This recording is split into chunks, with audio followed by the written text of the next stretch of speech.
Olá, Vitória, Shalom.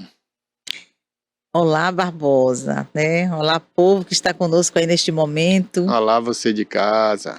Paz, né? Shalom, um abraço. É isso aí, Vitória. Olha, essa semana a gente vai destacar aqui, né? É o nascimento de Jesus Cristo. Não vamos entrar em polêmica, né? Porque sabemos que Jesus não nasceu no dia 25 de dezembro, né? Como foi criado no mundo pagão, né? Essa data não é uma data oficial, né? Mas tudo indica, né? Pelo nascimento de João Batista, que teria acontecido 6 meses antes de Jesus, que Jesus provavelmente nasceu entre março ou abril, né? E não existe essa cronologia na Bíblia, então por isso não podemos falar uma data. Aliás, tem duas coisas que a Bíblia não trata, né? Uma delas é a data de nascimento de Jesus. Acredito eu que até para não gerar essas polêmicas, né? E não tem também sentido nenhum. Isso não importa. O que importa é que ele nasceu, é que ele veio à Terra, né? Nasceu através de uma mulher virgem, que é a Maria. Então isso aqui é o importante. E em cima disso a gente vai contextualizar com você acontecimentos que o mundo tenta impor em cima dessas datas, né? Que celebram o nascimento e a ressurreição de Jesus. Então a gente vai falar desses dois temas para que você faça uma meditação, você reflita no que a gente vai falar aqui e aproveite esse feriado, né? Você vai ficar em casa sem trabalhar ou na praia, vai passear, faça essa reflexão. É muito bom, Barbosa, esse ponto, né? Pontuar. E eu creio que a gente precisa ser uma voz. A gente, quando Deus dá pra gente essa revelação, esse conhecimento, é pra gente também mostrar para as pessoas. E quem está aí conosco aqui agora nos assistindo, que possa ter esse toque, né, de quem realmente é Jesus. Para poder a gente ter mais amor por Ele, pelo que Ele fez por nós, e realmente conhecer o porquê da vida de Jesus, né? E interessante que você reflita, né, o que eu falei, porque quando se trata dessa data, que é uma data pagã, como eu disse, mas depois virou tradição através da religião, né, e a gente comemora o aniversário de Jesus no dia 25 de dezembro. Mas aí no mundo moderno, né, no mundo pós-modernidade, no nosso tempo, né, uma empresa de refrigerante criou uma figura chamada Papai Noel para estimular as vendas desse produto.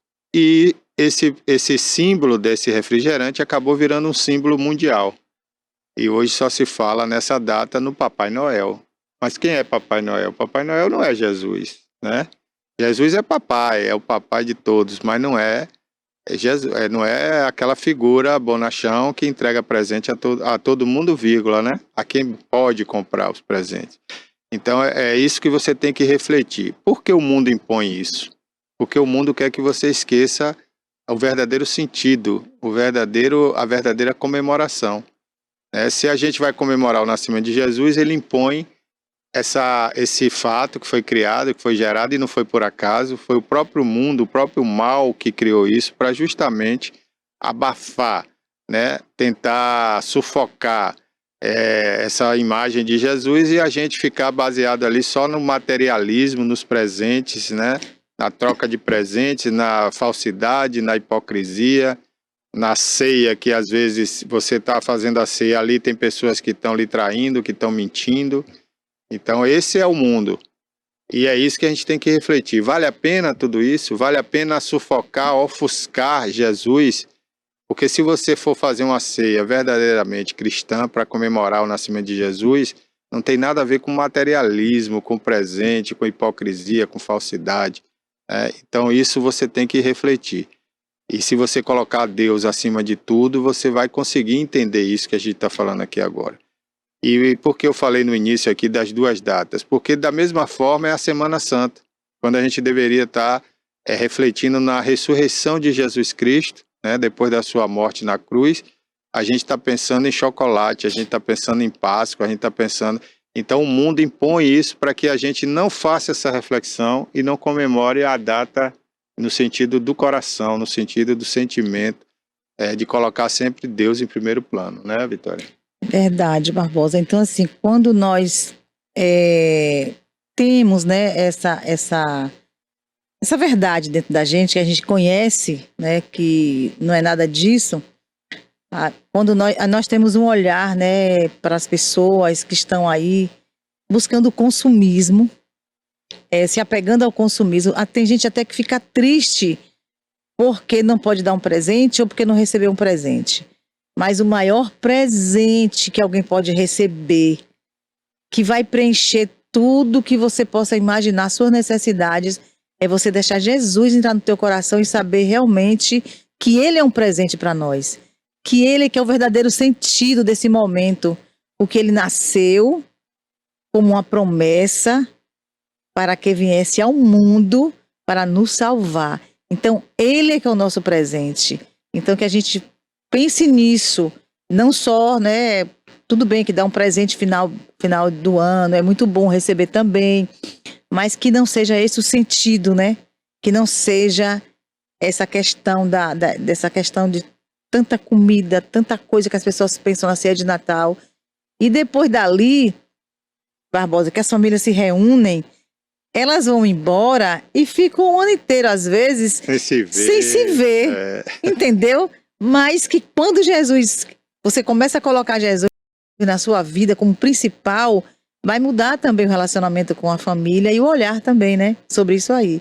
Então vamos na palavra, né? Pra gente... Exatamente, porque estamos falando, né, sobre o nascimento de Jesus, que, como eu disse, realmente não foi dia 25 de dezembro. Todos os indícios da Bíblia, né, levam os estudiosos, não a mim, né?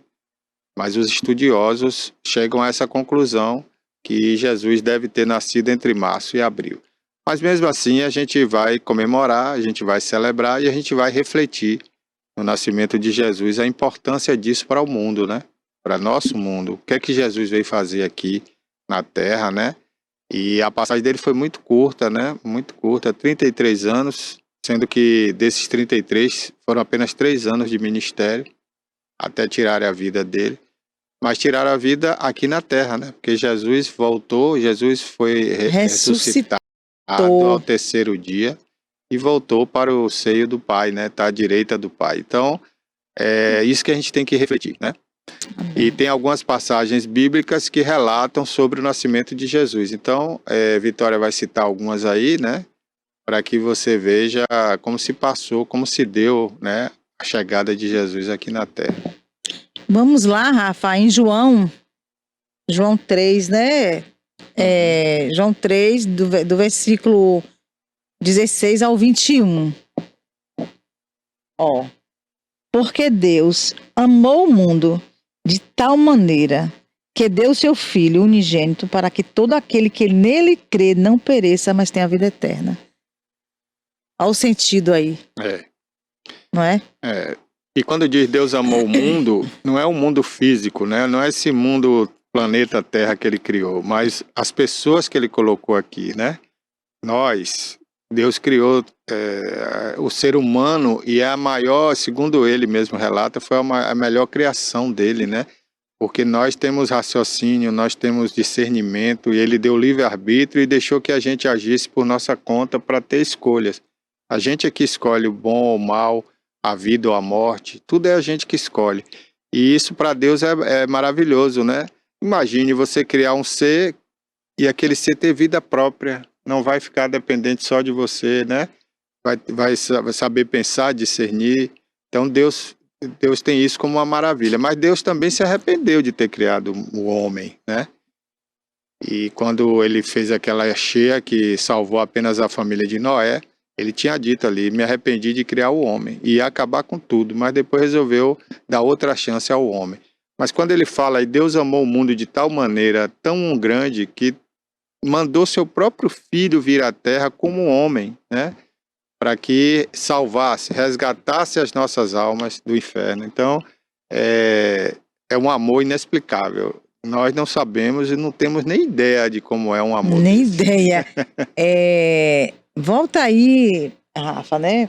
Olha lá, se você quiser ler, Barbosa, né? O 17. Porque Deus enviou o seu Filho ao mundo, não para que condenasse o mundo, mas para que o mundo fosse salvo por ele, né?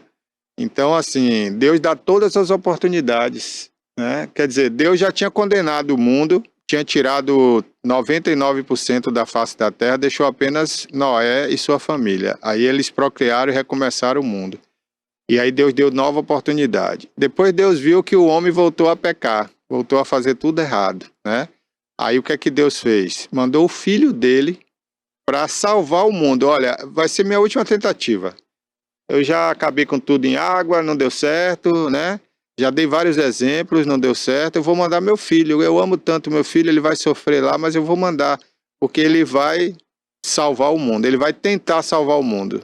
Se ele conseguir, maravilha. Se ele não conseguir, vai ser a minha última tentativa. E aí eu vou fazer um julgamento final e vou mandar almas para o inferno definitivamente e outras eu vou recolher. Esse é o pensamento de Deus. Então ele diz aí, ó, porque Deus enviou o seu filho ao mundo, não para que eu condenasse. Jesus não veio condenar nada. Jesus veio tentar salvar, né? Então, para que o mundo fosse salvo por ele. Agora, se Jesus não conseguir salvar a humanidade, aí não vai ter jeito. Aí você vê ali o versículo, né, 18. Uhum. E outro detalhe que você falou, Deus tentou, né, de várias formas, o povo endurecia o coração. E continua, né, E Vitória? continua. Aí ele falou agora, ele mesmo veio. Deus veio em forma de homem. Do filho dele, né? Ele veio em forma de homem. Aí, olha só, a gente está mostrando aqui o objetivo, né? E aí, Vitória, as pessoas agora, desculpa aqui, até te interromper, né? Mas aquelas pessoas pagãs ou pessoas do mundo, né? Que a gente fala que ainda não conheceu a verdade, elas podem até questionar, né? Ah, mas como é que Deus vai salvar? Como é que eu vou saber que eu estou salvo ou não? Aí no próximo versículo você vai dar essa explicação que Deus fala. Qual é a receita para ser salvo, né? É tão simples, né, Vitória? Cadê o próximo, Rafa? É o 18. É o 18, né? Quem crê, né, nele não é condenado. Mas quem não crê já está condenado, porquanto não crê no nome do unigênito Filho de Deus. Então, essa é a receita, né? Aí você que estava do outro lado, né, se fez essa indagação, como é que eu vou saber se eu estou salvo? É só crer que Jesus é o Filho de Deus. Esse é o segundo mandamento mais forte, né? Fazer uma confissão. Uma confissão e não só de boca, né? De coração. De coração e vida, entregar. Então, em primeiro lugar, Deus e eu não diria nem segundo lugar, mas assim, junto com botar Deus em primeiro lugar, é crer que Jesus Cristo é o Filho dele e veio para salvar. Então é isso aí, a receita simples da salvação. Agora tem o 19, né? Não precisa fazer catecismo, não precisa ficar na igreja 24 horas. É só isso aí, ó, é o principal mandamento para ser salvo, é esse aí. Agora vamos para o próximo aí, Vitória, a 19. E a condenação é esta: que a luz veio ao mundo e os homens amaram mais as trevas do que a luz, porque as suas obras eram mais. Tá vendo aí? Então, quando a gente fala que o mundo, quando a gente fala o mundo, gente, não é o mundo de pessoas, né? É o mundo do maligno, porque Deus disse, eu entreguei o mundo ao maligno, o mundo jaz do maligno. Então, o maligno é o quê? São os anjos caídos que coordenam tudo isso, né? A maldade. Então, esses anjos que são chamados de demônios, eles criam todas as facilidades para as pessoas saírem da palavra de Deus, né? E irem para essas facilidades. E aí Deus fala aí, ó, e a condenação é esta, que a luz veio. Quem é a luz? Jesus. Jesus é o caminho, é a luz. E os homens, mesmo assim, sabendo que a luz veio, que é Jesus, os homens preferem amar mais as trevas. O que são as trevas, Vitória? Os pecados. É fazer o mal. A maldição, fazer o mal aos outros, né? A si mesmo também. Quando uma pessoa se entope de cachaça, de droga, ela perde a consciência usando droga, ela está fazendo mal a si mesma. Verdade. Né? Então isso é treva também. E as suas obras são ruins, né? São obras malignas. A pessoa tem inveja de outro, deseja mal ao outro. Né? Você, por exemplo, tem uma empresa, Vitória, aí uma pessoa que não teve oportunidade de vencer como você venceu, fica com inveja, aí torce para a sua empresa acabar, fala mal da sua empresa para outras pessoas. Puxa o tapete. Tenta puxar o tapete. Isso é pessoa má. É pensamento maligno das Perverso, trevas. pessoas que são Perverso. perversas, mentirosas. Mas o final dessas pessoas são tristes. São, que trai as pessoas, né? E eu tenho uma pena tão grande dessas pessoas, Vitória, porque o final delas a gente vê, né? Como diz a Bíblia, a gente falou no último programa aqui, né? É como erva. De manhã tá bonita, viçosa, de tarde murcha e morre, né? É uma passagem muito rápida pela terra e morre de maneira tão dolorosa, tão triste, tão sofrida. Eu já testemunhei isso e não vou mentir para você não. Eu não me alegrei nada com isso, vendo pessoas que me fizeram mal, que me humilharam, morrer assim de uma maneira tão ruim, tão, sabe? E aquilo me entristeceu o coração, porque eu não desejo mal a ninguém. Não gostaria que essas pessoas tivessem morrido, pelo contrário. Eu torço para que elas continuem de pé, até para orar pelos nossos inimigos, para que eles vejam a nossa vitória assistam e que a nossa se vitória, convertam. e que se convertam através do nosso testemunho, Isso, que mude o coração. né? Agora vamos lá mas tá escrito isso, né? Bom, vamos por 20. Porque todo aquele que faz o mal odeia a luz e não vem para a luz, para que as suas obras não sejam reprovadas. A luz é o quê, Vitória? É a verdade, né? É Jesus. É Jesus, sim, mas simboliza ali nessa palavra a verdade. Porque quando você vem para Jesus, é de Deus, a luz vem e mostra. E os olhos abrem. Você lembra que a gente falou aqui em outro programa sobre a luz do meio-dia? Que é a luz perfeita. Por quê? Porque não deixa sombras. Porque a luz vem, aí seus olhos abrem, você vai saber o pecado, você vai ver o pecado. Você vai se enxergar. Vai se enxergar. Eu vi até aqui dessa forma. Aí eles preferem ficar nas trevas. Aí, Vitória, quando você convida uma pessoa, né, para vir ver a palavra de Deus e ela se nega, não, Vitória, isso é coisa de crente e tal. Por quê? Porque ela não quer enxergar a verdade, ela não quer vir à luz, vir à tona. Verdade, Mas é muito gostoso falar de Jesus. Mas quem pratica a verdade vem para a luz, a fim de que as suas obras sejam manifestas, porque são feitas em Deus. Você pulou. Não, tá certo. Tá certo. Porque todo aquele que faz o mal odeia a luz. Tá certo. Porque a luz é Cristo. E no 21 diz o que você falou agora. Mas quem pratica a verdade, viu aí que eu falei, né, da verdade, porque a luz também simboliza a verdade. Porque você só vai conseguir praticar a verdade se estiver na luz. Se estiver na luz, porque a luz é que vai acender. Epa, isso aqui não. Isso aqui não. Você vai lá e pede perdão. Porque quando você pede perdão, é uma renovação dentro de você. Você não aceita que aquilo ali permaneça. Entendeu? Você fez, isso aqui tá errado.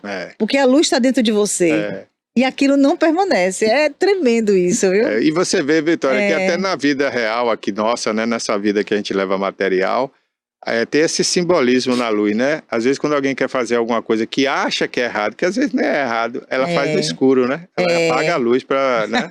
Não, você não pode ver isso, que está errado.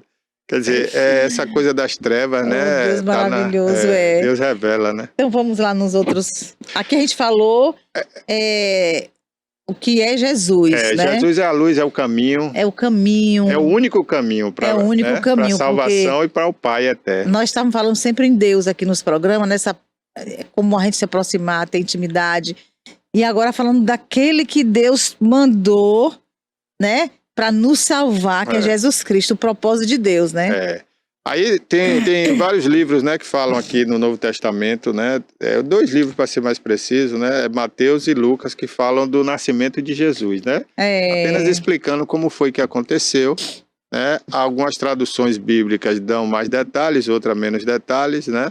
Mas nós sabemos, através de Mateus e de Lucas e de João, que Jesus veio ao mundo através de Maria, uma virgem que namorava com José, mas ainda não tinha se deitado com José, não tinha tido relações sexuais com José. Estava se preparando para um casamento. Quando ela recebeu a visita de um anjo... Ela era noiva, ela ia casar mesmo, ela estava noiva, ela tinha compromisso com José. José era um jovem marceneiro, né, ali da vila da Judéia, e aí... Nazaré, né? Maria recebe a visita do anjo Gabriel, né? Que veio e revelou para ela que ela ia ter um filho. E ela fala, como um filho? Eu sou virgem. Não, você vai ter um filho que não vai ser gerado por o homem, mas pelo Espírito Santo. E ele vai se chamar Emanuel, que era o Salvador, né? Esse nome Emanuel, na língua local de lá, do hebraico, dizia Salvador. Ele é o Salvador. E vai se chamar Emanuel, que na tradução também virou Jesus, né? Outros falam na língua aramaica também que é Yeshua. Yeshua, que também quer dizer Jesus, Emanuel, né? Então, assim, a partir desse aviso do anjo, Maria se deslumbrou de felicidade, né? Mas ficou também atônita, mesmo sendo revelada pelo Espírito Santo. E aí foi contar, e José não aceitou de início, mas depois acabou aceitando, depois de receber também a visita do mesmo anjo, que explicou para ele, né? E ele acabou aceitando a ideia de Maria engravidar sem ele ter nenhuma relação sexual com ela, né? Por isso que Maria é chamada de a Virgem Maria, né? Porque ela era virgem Mas quando depois ela teve casou, Jesus. né? Com Não, José. depois ela casou, teve outros filhos, que são citados na Bíblia, inclusive, né? Tem uma passagem mesmo que as pessoas falam: Jesus, sua mãe e seus irmãos estão aí.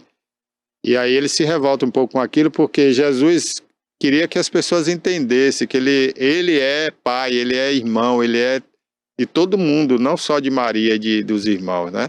Então ele quis dar uma resposta dura naquele momento, e ele falou assim: ora, quem são meus irmãos e minha mãe? São todos vocês, né?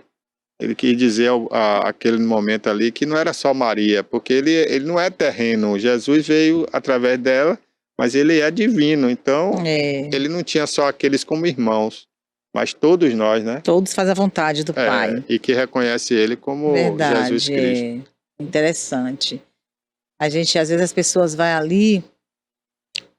ali na igreja, né, onde coloca aquele menininho, aquele bebezinho com aquela imagem ali, né? E ficam ali ao presépio, né? Que tem nas igrejas, né? Aí ficam ali adorando, né? Jesus não quer isso não, né? Aí Deus. Aquela imagem ali, mas...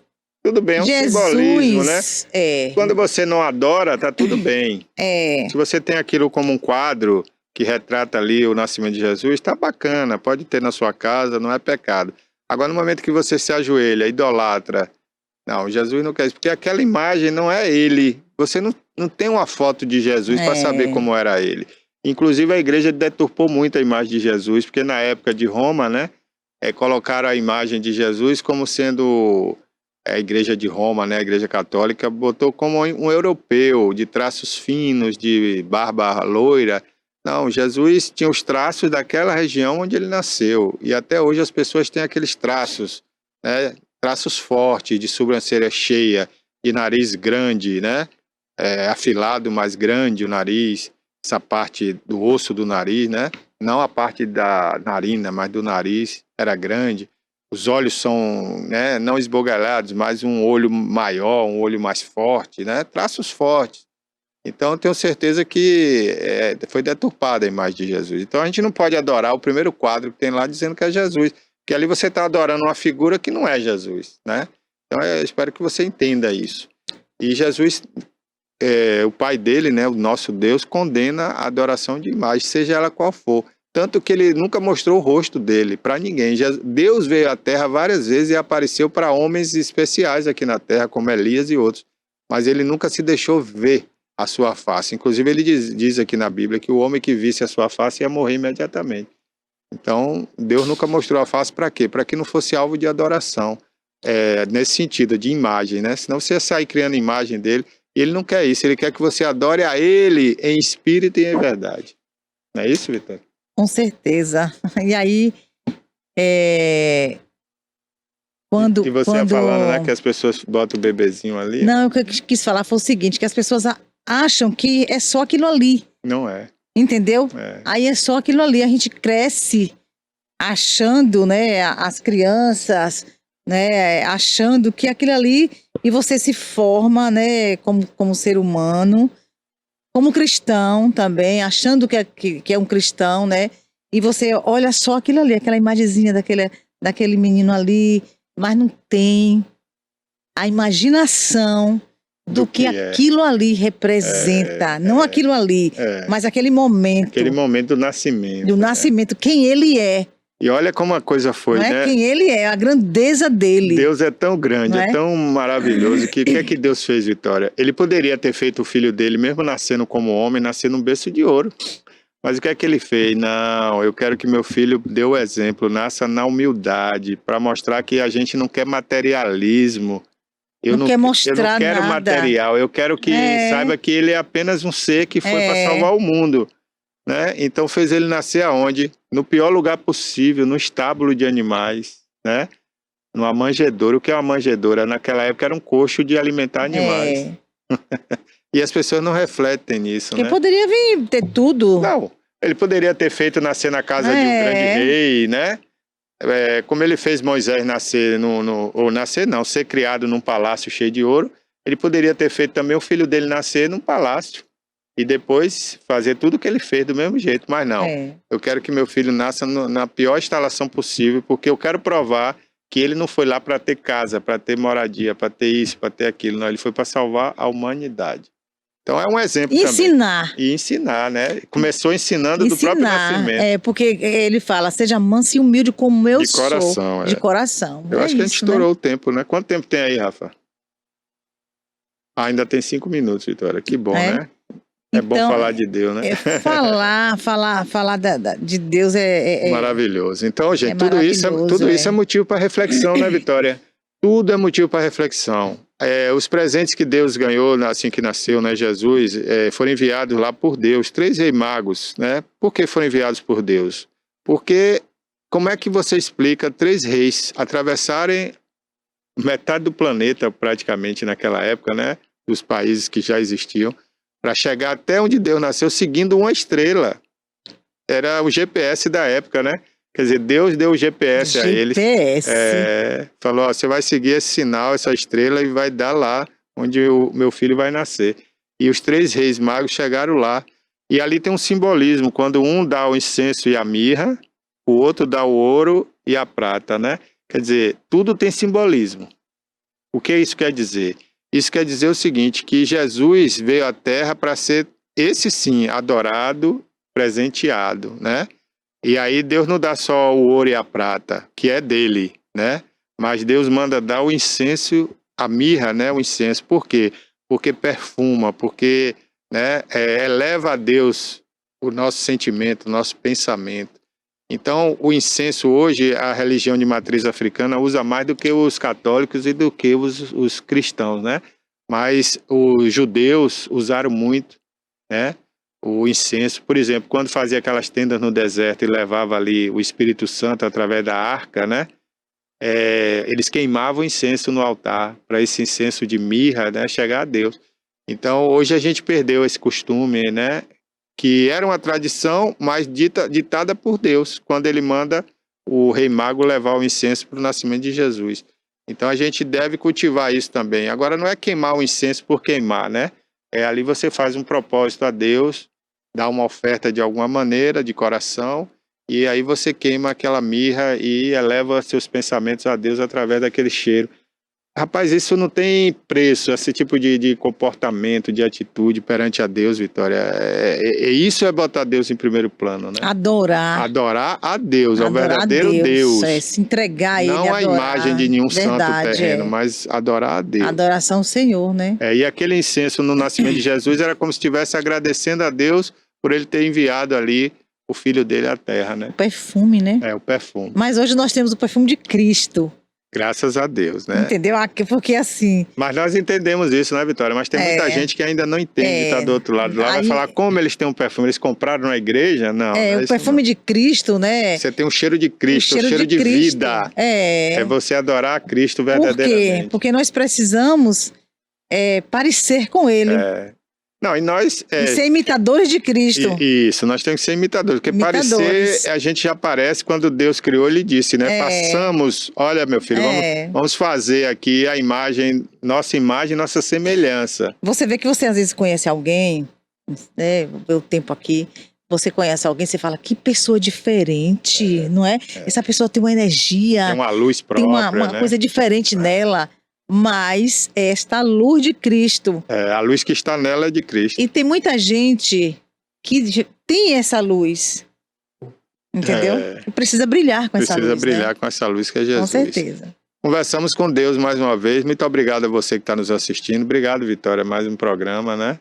E espero que você tenha entendido aqui, né, nosso propósito de falar de Deus hoje, nessa data, e De que Jesus, né? é de Jesus, né, e que reflita sobre tudo isso que nós falamos aqui, né, Vitória? É que Jesus esteja no centro de cada vida, de cada família que está aqui também nos assistindo também.